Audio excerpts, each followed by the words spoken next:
This lecture is on healthcare today. You will find out who the players are and what their roles are, history of healthcare, and a little bit about healthcare insurances.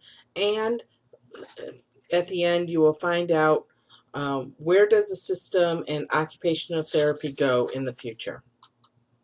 Who the players are. The first player is the public or consumer of healthcare. This would include you. Without the consumer, none of the other players matter. The second is the provider. The provider is the healthcare organization that is providing the care to the consumer. This can be a hospital, pharmacy, specialized clinic, or an occupational therapy assistant providing care to a patient. The third player is the government. Medicare and Medi-Cal are government-run insurance plans. The Affordable Care Act will also fall under this player. The fourth is the third-party players. This is your insurance company, such as Blue Cross, Blue Shield, Kaiser, etc. The last player is business and industry. Their role is to come up with the insurance plans that will be rolled out at open enrollment time to the consumer. They decide what benefits they will be willing and not willing to pay for. Basically, it is a cafeteria plan. The insurance company talks with the business owner and decides what the business owner can afford to offer the consumer. The plans can be the best plans with low deductibles and out-of-pocket maximums, or the opposites. The business owner can decide what prescription plans they can afford to offer the consumers and everything in between. Go to this article and read about the history of healthcare insurance. You may be surprised to find out how this all started and how it became to what it is today. You may need to cut and paste the link to look at the article. The age-old question is, does everyone have the right to health care? This belief is the basis for government involvement, that everyone has the right for equal access to basic and adequate health care. The terms basic and what is adequate is what the topic of ongoing debate even today. Does basic mean having access to primary physician to manage infections, broken bones, stitches? Or does it mean to have access to health care if a person develops cancer and needs chemotherapy?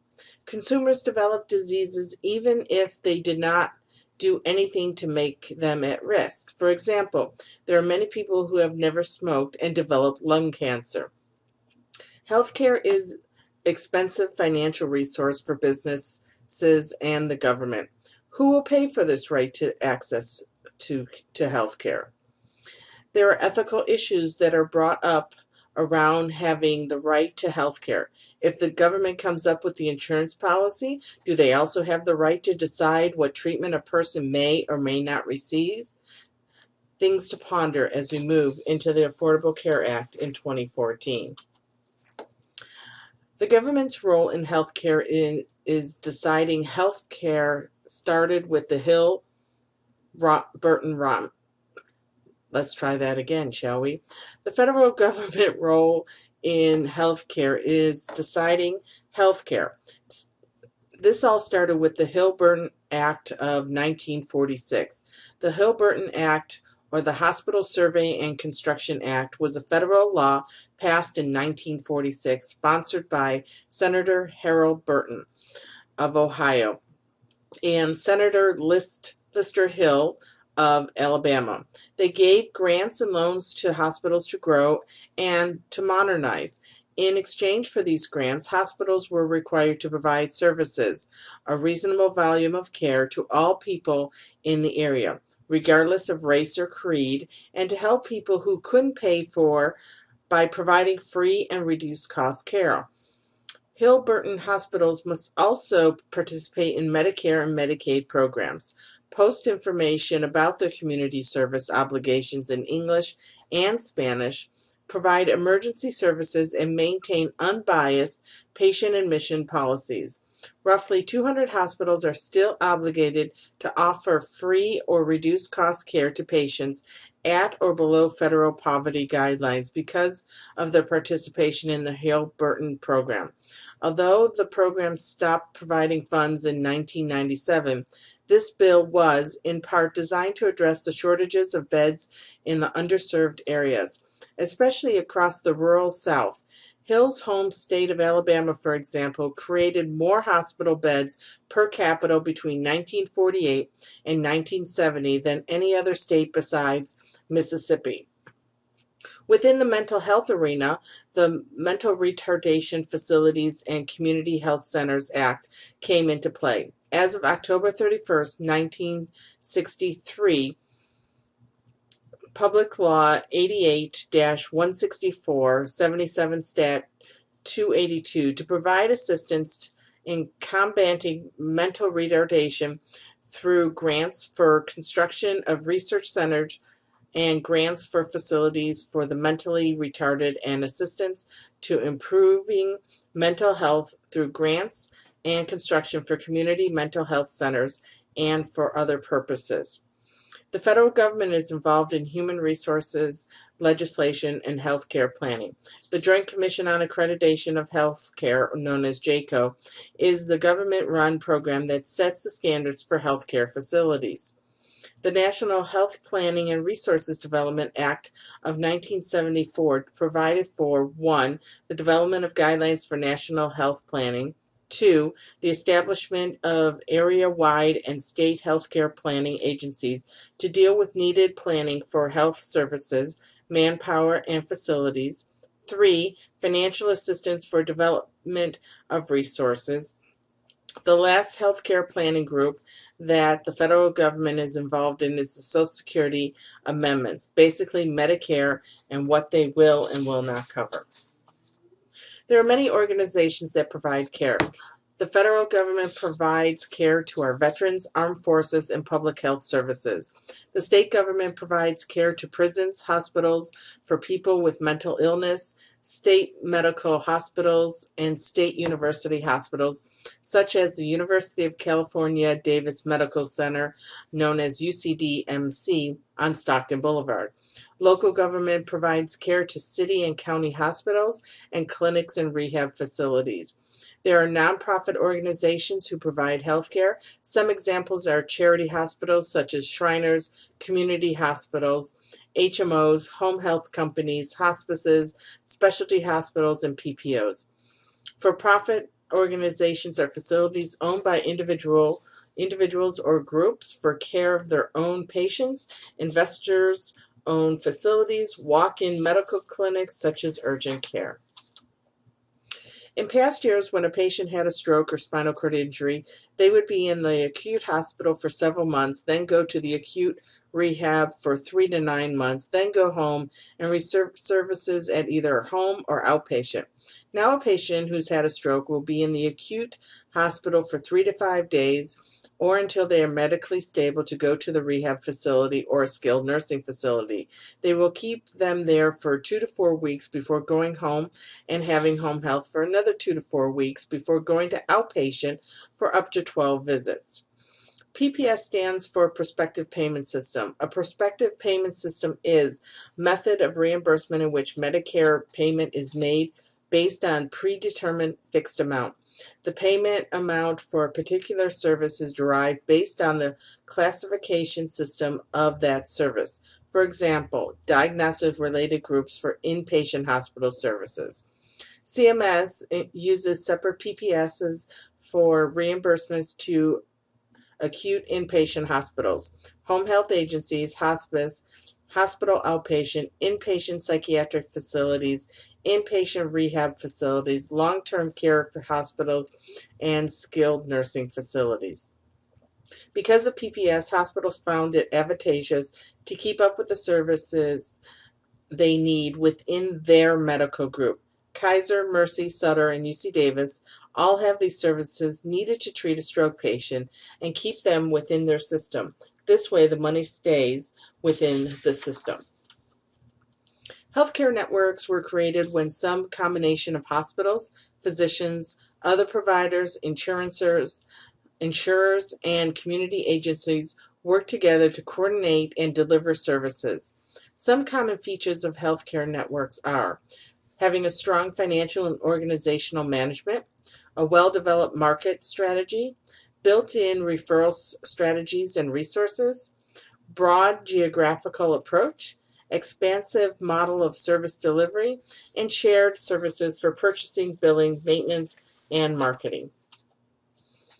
Alternative or integrated delivery systems involved a significant degree of integration between payer and providers. Synonymous with managed care systems, use certain controls to manage care and costs. Pre-admission certification, mandatory second opinion before surgery, certification of treatment plans, primary care physicians are the gatekeepers, and non-physician case managers. Three major types of integrated service delivery: health maintenance organization, known as an HMO, preferred provider organization as a PPO, and point of service plans, POS plans. HMOs, or health maintenance organization, it's a prepaid organized delivery system where the organization and the primary care physician assume some financial risk for the care provided. Physicians often paid a fixed amount per each person covered. Patients contact their PCP to receive a referral before obtaining specialty care. The Kaiser system is a true HMO system. PPOs, or preferred provider organizations, are less restrictive than HMOs. Subscribers can self-refer to specialists and are not required to consult with the PCP, contract with different physician groups, and the physician agrees to follow utilization management guidelines and receive a discounted fee for services. EPOs are becoming more popular. EPOs are employee-preferred organizations similar to open HMOs. Most are owned or have a stakeholder who is part of the plan. For example, Sutter has an EPO called Sutter Select. This is an HMO that employees of Sutter can enroll in, and the plans are great. They usually have co-payments and not a deductible. The plan does require pre-authorization, and the employee has to use Sutter facilities to stay within their network. Permit limit coverage on self-referral basis for services by physicians outside the network. There are public health organizations. The American Public Health Association is the oldest and most diverse organization of the public health professionals in the world and has been working in public health since 1872. The association aims to protect all Americans, their families, and their communities from preventable, serious health threats and strives to assure community-based health or promotion and disease prevention activities and preventative health services are universally accessible in the United States. APHA represents a broad array of health professionals and others who care about their own health and the health of their communities. They are voluntary organizations of public health professionals, also serves the public through scientific and practice programs, public health standards, publications, educational services, and advocacy. Public Health Service has 6 agencies: Substance Abuse and Mental Health Services Administration, the Centers for Disease Control and Prevention, the Food and Drug Administration, Health Resources and Services Administration, National Institute of Health, and the Office of Public Health Science. I encourage you to go and research these 6 public health agencies to find out more about them.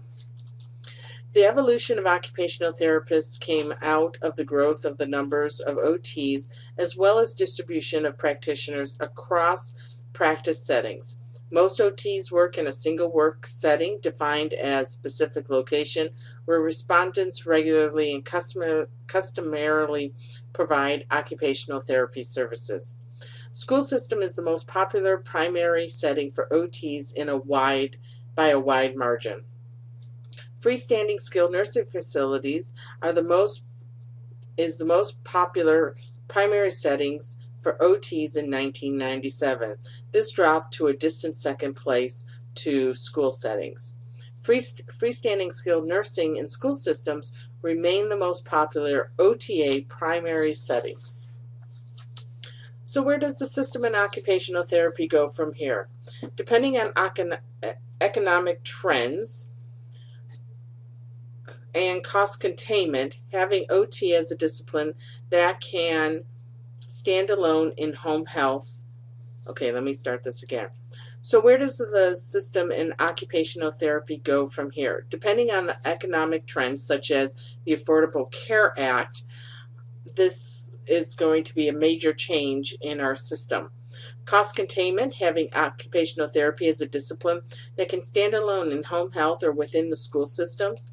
Currently, other disciplines have to be a service before occupational therapy can serve the patient. AOTA has been fighting this for many, many years and trying to get us as a standalone discipline that can go into a case and work with a child or an adult in the home health or school setting without bringing in speech therapy or nursing or physical therapy. The first step of this happening started when AOTA started to help with the states about getting all the states licensed for the occupational therapy profession. So having licensure is a big issue on the national level. The inclusion of occupational therapy in managed care planning, making sure we are covered service within all stages of healthcare. There are some hospital settings, such as Kaiser, who are slowly weeding out occupational therapy in the acute care setting.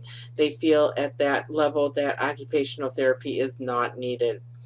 Cross-training initiatives, looking at education, and can we be cross-trained as a PT or speech? How about becoming a COTA and a PTA combo? Food for thought. Additional payment sources, making sure we are not cut out of the Medi-Cal or looking for grants to help pay for our services so consumers can receive services. This is a constant battle in California and throughout the nation. Work-related healthcare trends, looking at diagnosis related to the current careers and how can we help prevent injuries before they happen. Ergonomics is an area that is growing. Wellness programs are growing, and OTs out there are finding ways to make their niche in the world. Trends and application of technology. Telehealth is huge. How many of you have Skyped or used FaceTime on your phones? Imagine treating a patient this way. There are regulations going up in California as far as the Board of OT related to telehealth. Keep an eye on this. This is a huge trend. The recognition of occupational therapy in healthcare. In order for our services to be recognized, we as an occupational therapy practitioners have to be vocal and not allow other disciplines to push us out and take over our scope of practice. This happened when in the mental health world. We were not vocal at the time, and we allowed recreational therapy to take over in mental health. In summary, healthcare changes constantly, and you will need to keep up with the players and the changes that happen to be better clinicians for your patients. The best way to keep up with the changes is to belong to professional organizations, OTAC and AOTA. They pay people to do this for you and are a great resource for all your questions related to the future of occupational therapy and legislation happening in the state and in the nation.